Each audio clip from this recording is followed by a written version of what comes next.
life social network. Join today at mysocialcalendar.com. Good morning, America. Breaking news, mid-air mystery. New details this morning on the passenger jet that fell apart more than 30,000 feet in the air.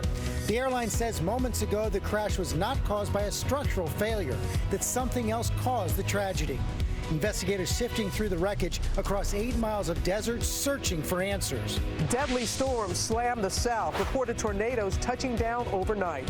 A weekend of relentless downpours unleashing fatal flash floods. This RV swept away, and twisters tearing homes apart. This surveillance camera capturing some of the destruction, and millions on alert this morning for more flooding. An ABC News exclusive. Leah Remini's emotional new interview. It almost makes me want to cry. On her break from Scientology, her life now, she has to say to Katie Holmes, only on GMA. And the Kansas City Royals are the kings of baseball. 2015 World Champions. Ending their 30-year title drought, knocking off the Mets with another incredible comeback victory. This one is extra sweet for their star pitcher and the team. Good morning, America, from your 2015 World Series champions, Kansas City Royals. Live in Times Square, this is Good Morning America. We do say Good Morning America. You did notice that the play champagne in the locker room. Yeah, a great party. Congratulations to the comeback Kings beating the Mets in Game 5 to win their first series since 1985. And I got to say, it was a rough weekend for New York sports fans.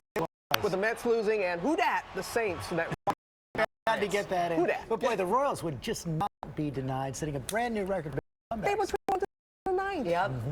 Proving that last year was no fluke. That's right. That coming up, but we begin with that mysterious plane crash. Take a look at the wreckage in each desert right now. All 224 people on board were killed. Investigators on the scene, top executives from the airline are ruling out plane failure, ruling out pilot error, and the Russian government is not ruling out terrorism. ABC's Alex Marquardt is in Egypt. Alex. Good morning, George. The executives of this airline, MetroJet, gave a press conference just a short time ago in Moscow and said that this plane, an Airbus 21, was mechanically in good shape, and the causes of this crash could only be due to what they called external forces. Early this morning, a plane landed in Russia's St. Petersburg, carrying the bodies of many of the 224 who died in the crash. Investigators today are sifting through the charred wreckage of the MetroJet airliner across 8 square miles of barren desert.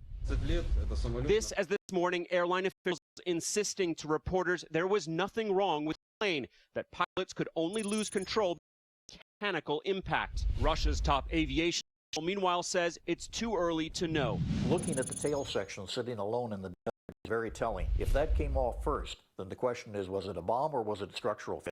The flight took off from Sharm el-Sheikh just before 6 a.m. on Saturday, smiling and taking photos as they boarded to go home. Over the next 20 minutes, the plane rose to 31,000 feet. Then, data shows that it climbed and descended quickly several times, slowing 71 miles an hour before contact was lost. Egyptian officials say there was no distress call. An ISIS-linked group quickly claimed responsibility, but intelligence officials say they don't have the missiles to shoot down a plane that high. The ex-wife of the co-pilot told Russian TV that regularly complained about the technical state of the aircraft, including on the morning of the flight. Back in St. Petersburg this morning, anguished families like these parents of a 29-year-old who died now going to the morgue to try to identify loved ones.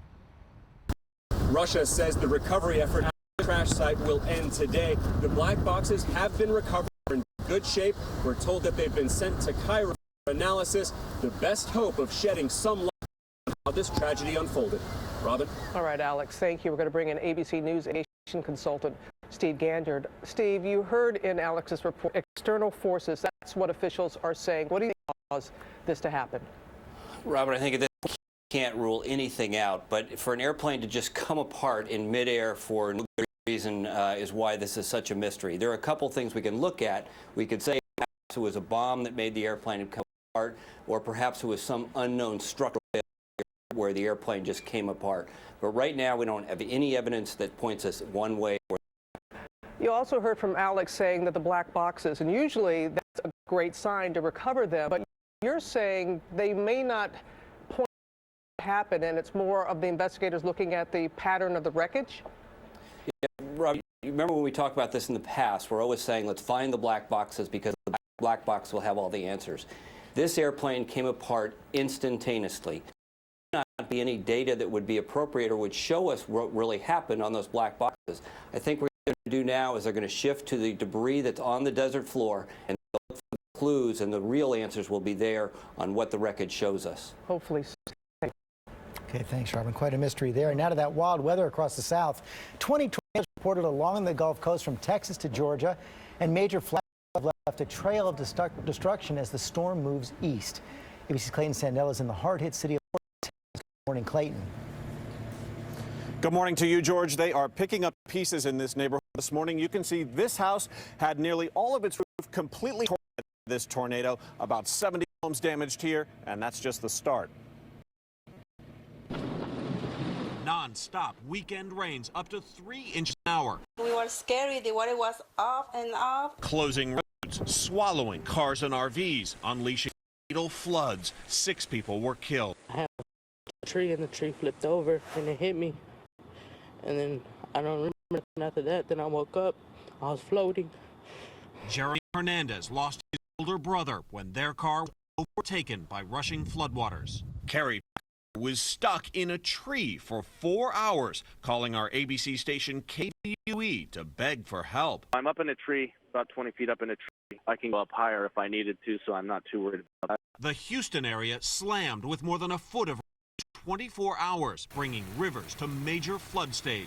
Halloween brought weather tricks. 6 tornadoes touching down Saturday. These homes ripped apart by twister packing 150-mile-per-hour winds. It was freaky.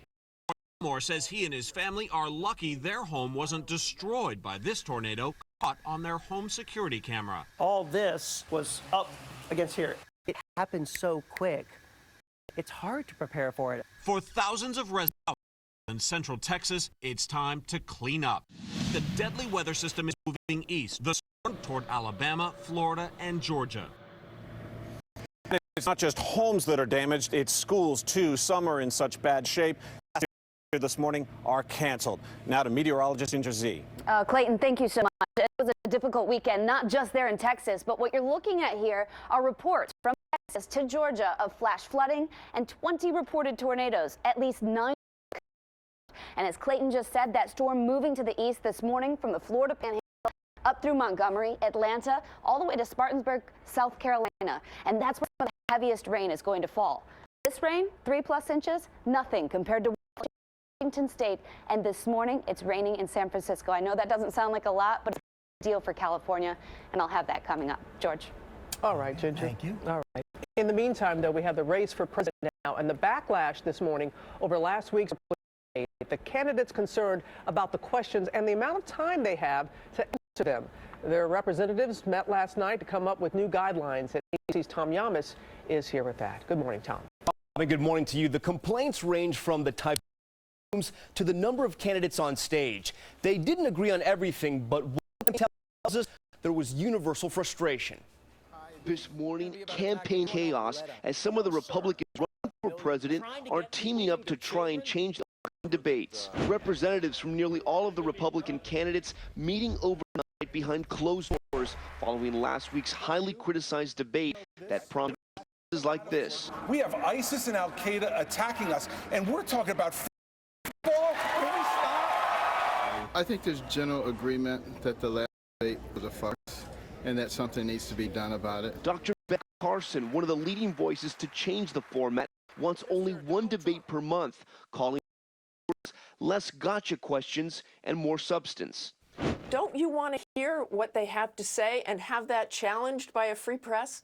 There's a place and time for that, but as far as I'm concerned, these debates are to highlight the differences in philosophy between the candidates. Some of the other major candidates asking for major change and making bold suggestions. If you have never voted in a Republican primary in your life, you don't know moderate a Republican primary debate. Now, the Republican National Committee, which again was not invited to the meeting last night, said it is appointing their COO to oversee the debates, which creates a debate czar for the RNC. But it's unclear if the candidates will even listen to this person since they want to call the shots. George? Okay, Tom, thanks. Let's bring in the chair of the RNC, Reince Priebus. Mr. Chairman, thank you for joining us this morning. The campaign seemed to have taken matters into their own hands. And one campaign manager Post, the major question is if the RNC should be involved at all in the debate process. Well, look, there's 14 campaigns, and so, you know, it takes a few people to create a narrative, but no. The truth is we're involved, we're in control, we're setting the calendar. In fact, if what happens from last night goes forward, I think it's exactly where we want to be. We're going to be sending a list of demands to the debate sponsors, including at least 3 they've already agreed to. Each candidate gets 30 seconds for opening and closing statements, equal number of questions for each candidate, and the approval of the debate graphics. Is that all the changes, or do you expect other changes in the format or the schedule? No, not on the scheduling, not on the contracting. That's all with the RNC. The ability to sanction or desanction a debate is with the RNC, and the candidates want that to be with the RNC because we've got the leverage in order to make that happen. So you don't have to run that George, by the candidates now. We've already set the calendar. I mean, the calendar set, and so we're going to work through the calendar. But what we're sure that we do is communicate with the candidates, listen to the candidates, make sure that when there's unanimity among the candidates, we're going to fight for what the candidates want. Obviously, when you have 14 candidates, and part of what last night was about was the candidates getting together and figuring out what they can agree on. But remember, George, when we started the process, we only wanted to do a few things. We wanted to set a calendar. We didn't want 23 debates. As some said, were. What about the NBC debate? You announced forward. Donald Trump has said he won't participate if they continue to part with the suspended network. Look, to be seen, George, we're going to be we're going to be talking to the candidates. We're going to do what we did. The debate was a debacle. I think it's been pretty clear, been pretty vocal about what was promised, and it wasn't obvious. I agree with them that they should be involved, and I'm happy about that. Mr. Chairman, thanks for joining. You know, we're going to have to see what happens on that last question. He's going to boycott that debate if Telemundo's involved. He could be here live. About that, the campaign, and his America. Donald here tomorrow, but now Halloween shooting rampage. Neighborhood killing 3 people. Battle with police. Kane Whitworth has that story. Normally quiet neighborhood transformed into a crime scene after 3 people were gunned down who have lived in the neighborhood. This morning, police still searching for motive. 33 Chris Gallela, Jennifer Van, man killed Saturday morning, but police all the victims were shot. It all started before 9 a.m. Saturday. Police say the first victim was a man riding his bike. 24-year-old Ryan Wjla. I didn't believe it. Matt Abshire says he was down the street. He has 2 guns. He's walking calmly, walking the dog. Abshire says he called police and decided to follow the gunman. He came across a horrifying. Look to my left, and there's a lady shot in the chest. I shut off. I put a pressure on her wound. Looked down to her right. Lady that was shot in the. Police finally caught up with the suspect in the parking lot in a barrage of bullets. Police say the suspect was killed. Saturday morning at a high school across from Wendy's, search for. We're all hurting today. The community of Colorado Springs to remember the victims. So authorities say today, and they're planning a news conference